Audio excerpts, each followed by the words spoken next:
Allah seni affeder hem yeniler. Baba, ben yanlış yaptım senin önünde. Evangeliya Luka'dan 15. baş 18. yer. Bilirsiniz ne soy başlar pilde kayıp oğul için. Hangisi Evangeliyada Luka'da yazılı 15. başta. Bir adamın 2 oğlu varmış. Küçüğü bir günü demiş: Baba, ver bana zenginliğin o payını, hangisi bana kalacak. Babası vermiş. Az vakit geçmiş, küçük oğul toplanıp başka memlekete gitmiş. Nerede babasından kalan zenginliği harcarmış, yaşayarak boş hem tersine yaşamak. Bu genç oğlun günahı çirkin.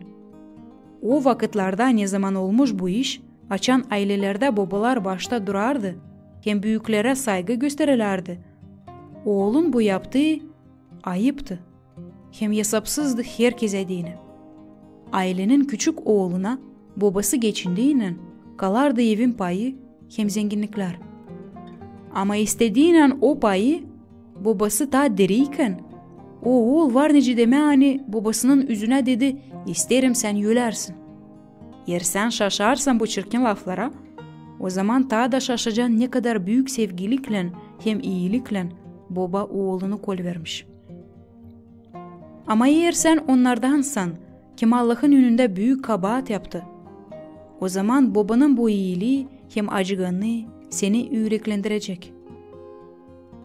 Açan küçük oğul harcamış varlığını, o büyük utanmalıkla dönmüş eve.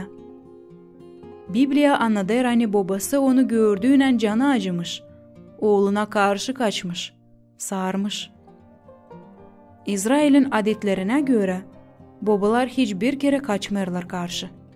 Gururlu, hodullu evin sahibisi hiçbir kere eğilmezmiş kaldırmaya düşen rubayı, hem yalına kaçmazmış. İsus istedi bu pilde aşırı bize önemli fikir vermeye.